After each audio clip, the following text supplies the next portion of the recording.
On va passer au thème de la semaine, Kevin, et je vous rappelle que le thème de la semaine est sur la chaîne YouTube TD Actu, que vous pouvez vous abonner et que vous pouvez laisser un pouce levé et un commentaire à la suite de ce thème. Et je vous rappelle que ce thème est sponsorisé par notre partenaire de paris en ligne Unibet.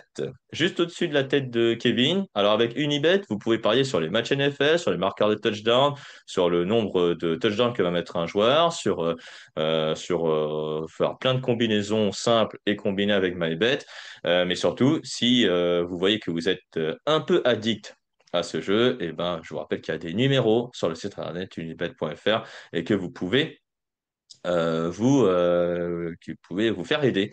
Voilà, si jamais vous êtes addict au pari sur le site internet unibet.fr.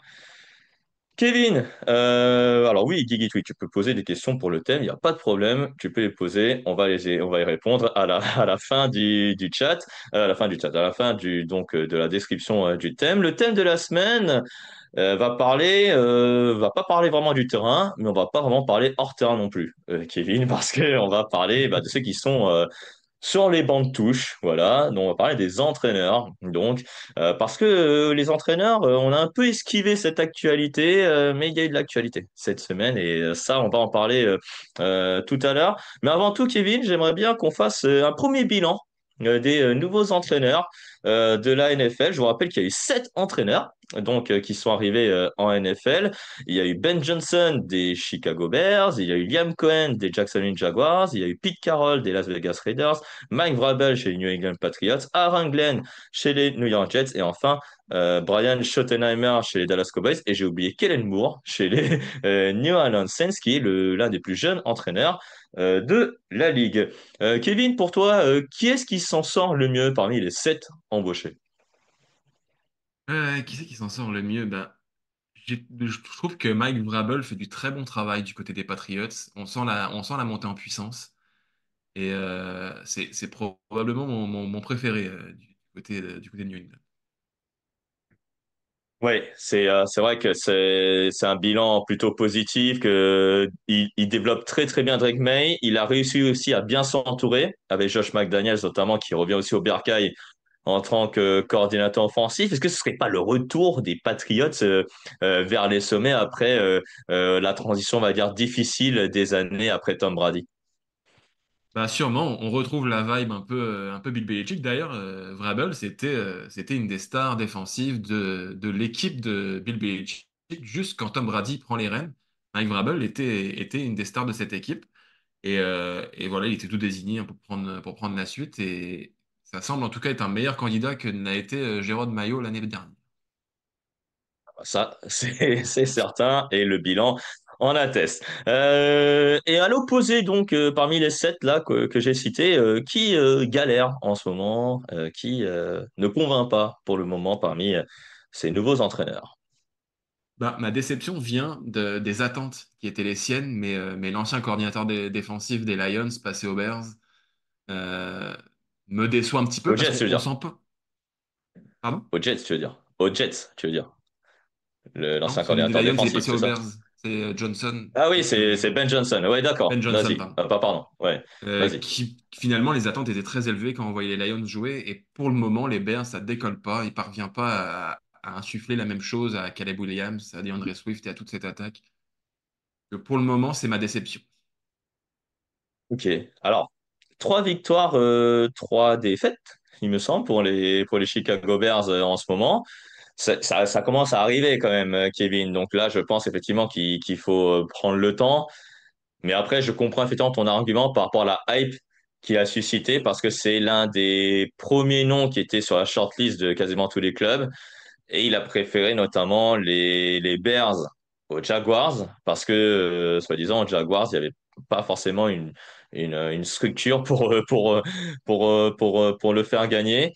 Kevin, qu'est-ce qu'on attend finalement? Enfin, toi, qu'est-ce que tu attends finalement que Ben Johnson fasse pour que les Chicago Bears deviennent une franchise qui gagne de plus en plus de matchs?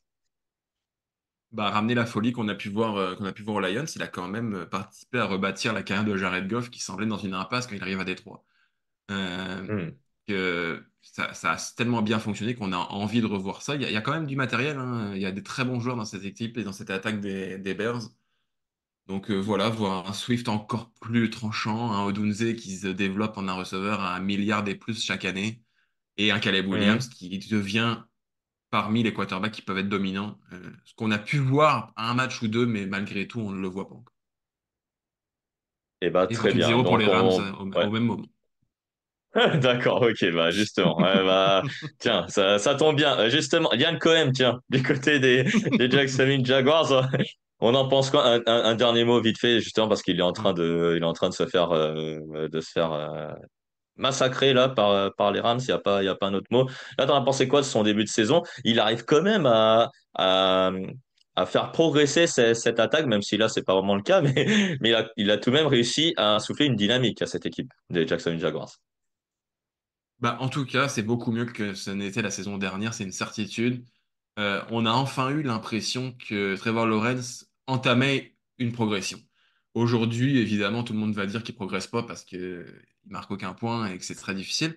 Mais globalement, sur le début de saison, on sent quand même un Trevor Lawrence un peu mieux que ce qu'il avait pu être par le passé. Donc voilà, on demande à voir la suite, mais c'est des débuts quand même prometteurs. Voilà, donc maintenant, ils vont être à 4 victoires, 3 défaites, les Jacksonville Jaguars. Après, justement, là, le lendemain, lorsque vous allez écouter ce podcast, il y aura 4 victoires, 3 défaites pour les Jaguars. Alors, on a zappé une news dans les news de la semaine, mais c'était volontaire parce qu'on va en parler dans ce thème. Kevin, Brian Callan, donc l'entraîneur de Tennessee Titans, vient d'être limogé. On en a un peu parlé dans la preview cette semaine sur TD Actu.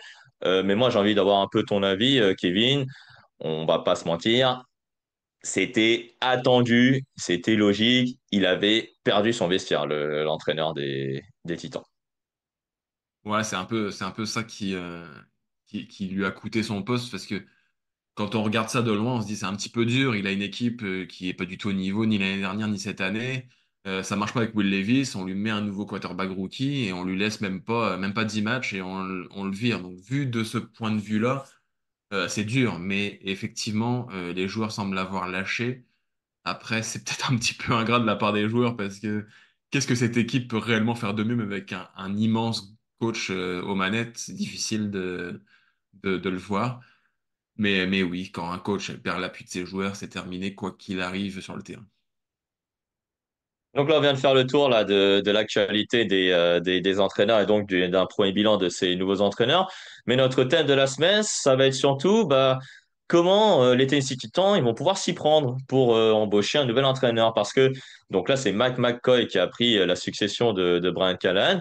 Mais il se peut que Mike McCoy, il ne reste pas à la fin de la saison. Et donc, Kevin, nous, on va s'intéresser donc à comment les clubs, comment les candidats doivent s'y prendre pour conclure à un accord ensemble. Kevin, comment ça se passe en général lorsque un club a un poste vacant d'entraîneur principal? Déjà, d'un point de vue donc club, un point de vue sélection. Comment ça se passe la sélection? Est-ce qu'il y a il y a une limite parmi le nombre de candidats? Est-ce qu'il n'y a pas de limite? Comment fait-on cela? Bah, c'est sûr que s'il y a une première réflexion déjà de la part des autres dirigeants sur qu'est-ce qu'on veut, est-ce qu'on veut plus un coach offensif, est-ce qu'on veut plus un coach défensif, est-ce qu'on cherche plus un grand coordinateur qu'on voit se développer en tant que head coach, est-ce qu'on cherche plus un head coach qui a eu du succès déjà dans la ligue par le passé, est-ce qu'on cherche plus quelqu'un qui a performé extrêmement bien en universitaire et qu'on veut ramener en NFL. Bon, il y a tout un package à définir sur ce qu'on veut amener dans sa franchise. Après, il y a évidemment, on va y revenir, ces histoires de Rooney Rule pour respecter toutes les minorités et permettre à la Ligue de respecter toutes ces règles. Et puis, bah, après, évidemment, il y a tout ce système d'entretien, on y viendra plus tard, mais voilà, le package global, ça ressemble à ça. Ouais, donc un package globalement où il y a de tout. Donc tu l'as dit très bien, les entraîneurs expérimentés, les entraîneurs jeunes, donc c'est-à-dire les coordinateurs, les entraîneurs même issus de l'université, selon la position de chacun, donc soit un candidat est libre, soit un candidat a déjà un club, on va dire. Donc c'est le cas notamment des candidats en université, c'est le cas des candidats qui sont encore en lice pour gagner le Super Bowl. Comment ça se passe justement de ce point de vue-là pour les clubs? Est-ce qu'ils ont le droit de les contacter? Est-ce qu'ils n'ont pas le droit de les contacter? Comment ça se passe de manière précise? Parce que beaucoup de gens sur TD Actu, même en commentaire, parfois nous demandent bah, comment est-ce que le mec peut-il être contacté, etc., etc. Comment ça se passe? Bah, il y a vraiment des règles très très strictes du côté de la NFL. Déjà, aucun entretien en personne avec un coach sous contrat n'est accepté avant la fin des divisional rounds. Donc, il faut Hmm. attendre au minimum les finales de conférence pour pouvoir avoir un entretien avec un candidat, quoi qu'il arrive. Ensuite, pendant toute la durée des playoffs, seulement des entretiens virtuels sont permis par la NFL. Interdiction de demander à un candidat de quitter sa franchise pendant les playoffs pour venir passer un entretien. On sait que c'est un processus qui peut être long, hein, c'est souvent 1 à 2 journées sur place pour passer un entretien. Donc, c'est uniquement virtuel. Et puis, dernière règle, chaque contact, avant d'établir un contact avec le coach en question, il faut d'abord passer par sa franchise et avoir l'autorisation de la franchise pour s'adresser au candidat. Si la franchise refuse tout contact, tant que l'équipe est en lice pendant les playoffs, il n'y aura pas d'entretien, ni virtuel, ni en présentiel. Alors justement, Guy Tuc nous pose une bonne question. Est-ce que bon, un coordinateur ou un candidat sollicité peut-il refuser un entretien ou revenir sur sa parole? Alors revenir sur sa parole, j'ai pas trop bien compris, il faudra que tu m'expliques, mais refuser un entretien, surtout, ça, il a le droit. On est d'accord qu'un candidat a le droit de refuser un entretien. Oui, bien sûr, c'est comme n'importe qui est sur le marché du travail. Si on vous propose un entretien, vous êtes libre de dire que ça ne vous intéresse pas et de ne pas y aller, évidemment. Ouais. Et c'était le cas notamment bah, récemment là, de Ben Johnson. Il a refusé de rencontrer les Raiders de Las Vegas et il a voulu rencontrer que les Bears de Chicago et les Jacksonville et Jaguars également. Donc c'est pour ça Même, qu'il euh, a... ouais. Même Steve Vas-y. Spagnuolo, le coordinateur défensif des Chiefs, refuse depuis très longtemps des entretiens pour un poste de head coach, lui qui préfère rester coordinateur défensif. Voilà. Il y a ça aussi comme raison. Voilà. Parce que tu as la raison comme quoi ça t'intéresse pas d'être dans un club, mais il y a une autre raison qui fait que non, j'ai envie de rester en tant que voilà, coordinateur parce que peut-être ça t'intéresse pas de devenir head coach. Et Kevin, on aimerait bien que certains entraîneurs aient la même mentalité que Steve Spagnuolo parmi les entraîneurs principaux, non? C'est vrai, ça pourrait être intéressant pour certains. Je te coupe Voilà, juste, c'est... le premier touchdown en Ouais. NFL de Travis Hunter, à l'instant. Arrête! Oh là là, bah, félicitations. Félicitations pour Travis Hunter Tu qui l'avais vient de appelé. marquer son premier touchdown. Et ouais, on l'avait appelé. Et, voilà, et on, et on le félicite pour ça. Voilà, c'est un aparté du thème de la semaine. C'est de voir le premier touchdown de Travis Hunter. On est très content en tout cas pour lui. Euh, Kevin, justement, tu parlais d'une règle, parce que cette règle, dans la sélection des candidats, c'est super important de la connaître. La fameuse Rooney Rule. Et oui, la fameuse Rooney Rule. Qu'est-ce que c'est que cette règle mise en place par la NFL? Depuis quand elle a été, on va dire, créée? En fait, c'est une règle qui tire son nom de Dan Rooney, un propriétaire Mhm. historique du côté des Steelers. Mhm. Cette règle est entrée en vigueur en 2003. Alors, pourquoi elle est entrée en vigueur en 2003? C'est parce qu'en 2002, les Buccaneers ont viré Tony Dungy, un grand coach respecté. Il est encore dans les médias, il me semble, aujourd'hui. On peut le voir sur Il certaines me semble télévisions il est sur américaines. CBS. Ouais, c'est ça, sur Il me CBS, semble aussi. notre média américain. Ouais. Et puis, euh, et puis il y a une franchise, donc les Lions, qui ont ignoré plusieurs candidats noirs dans le même temps pour embaucher un profil finalement un coach blanc. Donc une étude a été menée par la suite par des avocats et montrant que les coachs noirs avaient moins de chances d'être embauchés que les coachs blancs. Donc Dan Rooney, Ouais. du côté des Steelers, a poussé pour mettre en place cette règle. Ok, et donc cette règle, elle consiste, si j'ai bien compris, à mettre en avant la diversité. Et donc il faut, parmi les candidats interviewés, hein, et c'est bien interviewé, donc c'est-à-dire la rencontre physique, il faut qu'il y ait une personne donc de couleur noire, donc en plus d'une personne de couleur blanc, qui soit interviewée obligatoirement pour pouvoir valider une embauche. C'est bien ça. Effectivement, donc il faut au moins 2 entretiens physiques avec des candidats qui sont issus de minorités. Très Ok. récemment, même en 2023, il me semble, ont été rajoutées dans les minorités les femmes qui n'étaient pas concernées par ça. Donc Ah, d'accord. aujourd'hui, une femme rentre aussi dans le principe de la roue des roules et dans ces minorités concernées par cette règle. Donc ça veut dire que là, en 2025, à la fin de la saison 2025, donc pour l'intersaison 2026, donc les clubs qui sont à la recherche d'un entraîneur principal doivent interviewer obligatoirement une femme Ah, pour un poste pas, d'entraîneur principal, c'est ça? pas obligatoirement. Dans les 2 candidats concernés par la roue des roules, on peut y Ok. intégrer une femme. On pourrait n'avoir aucune personne noire Ah, d'accord. ou peu importe D'accord, la d'accord. minorité, et ça pourrait être 2 femmes. Et la roue des roules serait respectée. D'accord, ok. Et donc, Guy Twig, il y a des questions pertinentes, effectivement.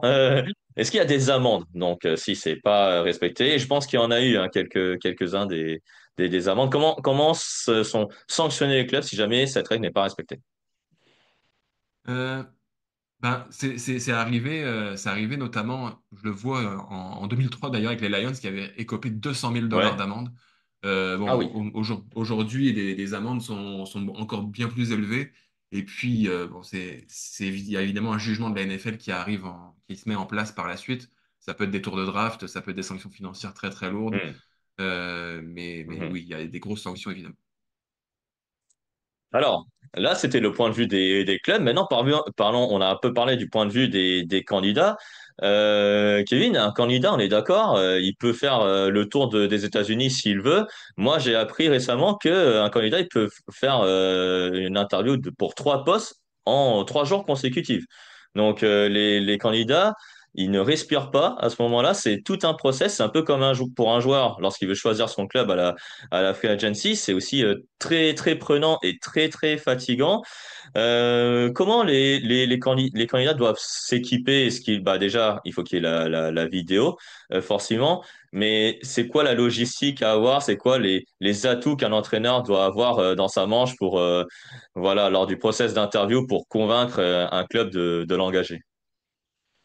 Bah, déjà, les coachs sont souvent très préparés. C'est pas rare qu'ils arrivent avec un PowerPoint. On va les interroger. Déjà, la direction va les interroger sur comment tu gères les médias, comment tu gères tout ce qui entoure l'équipe. Les propriétaires, eux, veulent savoir est-ce que ça va bien se passer? Est-ce que mon coach va pas me provoquer 36 000 scandales toutes les semaines? Et puis ensuite, il y a le manager général qui, lui, va demander plus un plan sur 3 ans, comment tu veux faire jouer cette équipe, comment tu vas drafter, qui tu veux amener dans cette équipe, quelles seraient tes cibles de recrutement éventuelles. Euh, voilà, il y a toute une discussion qui se fait sur la construction de l'effectif et sur la façon de jouer de l'équipe. Et puis ensuite, bah, évidemment, le coach prend le temps d'expliquer son plan de jeu et de tout ce qu'il veut mettre en place. Mais c'est des entretiens très très longs, hein. C'est au minimum une journée et ça peut être 2, 3 entretiens après quand ils sont vraiment intéressés par le coach. Donc c'est vraiment un processus qui est très long et c'est aussi pour ça qu'on le disait, c'est pas autorisé pendant les playoffs parce que c'est très chronophage.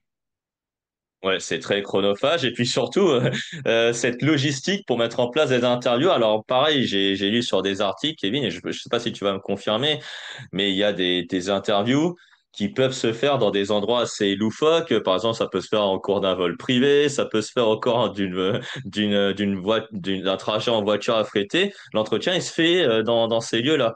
Il se fait parfois aussi dans des résidences privées. C'est aussi dans ces lieux-là que peuvent faire ces entretiens.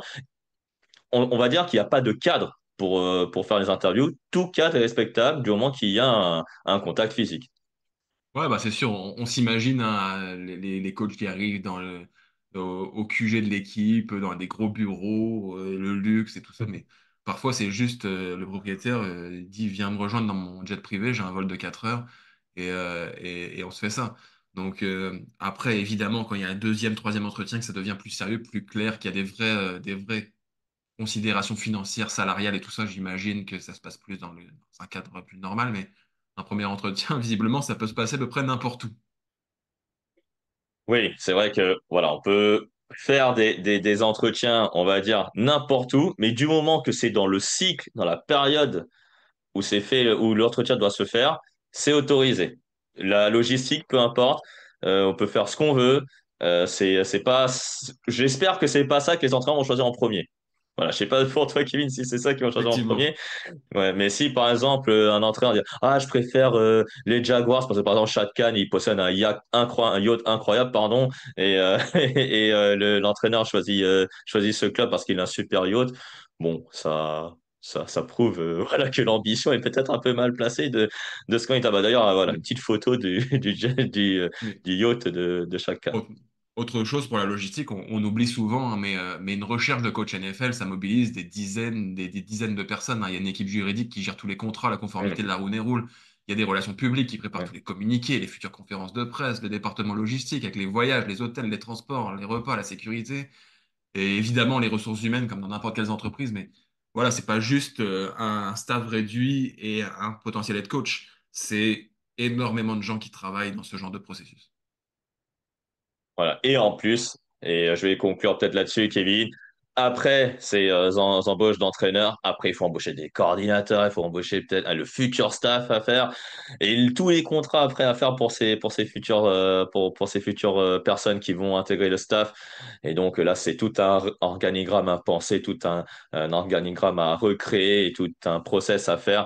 Donc voilà, un programme. C'est pour ça que la saison NFL, ça dure peut-être que 6 mois.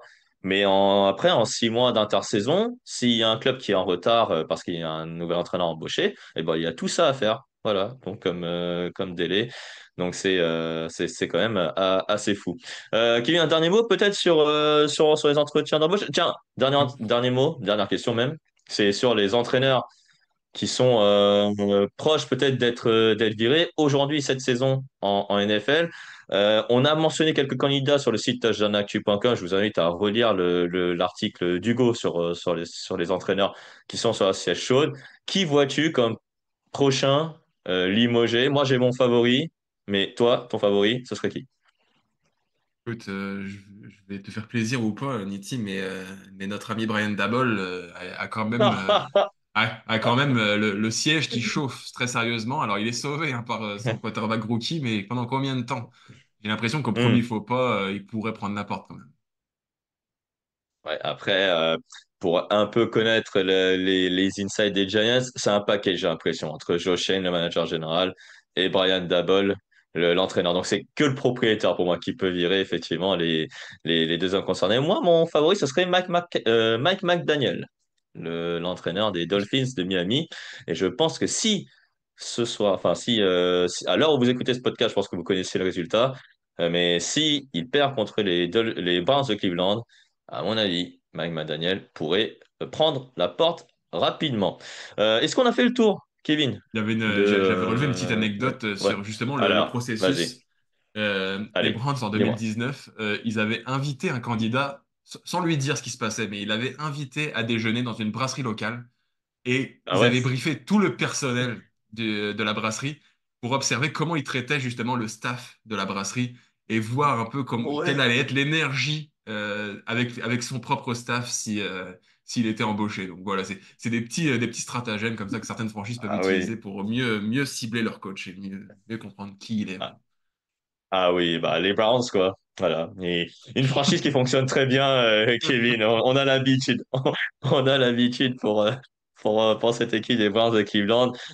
On n'a même pas mentionné Kevin Stefanski qui peut faire partie des candidats qui peut être limogé C'est vrai. dans quelques semaines, voire à la fin Un ancien coach de l'année, de, de la saison. Ouais, et en plus, ancien coach de l'année, tout comme Brian Dabble, un coach que c'est tu as vrai. mentionné également.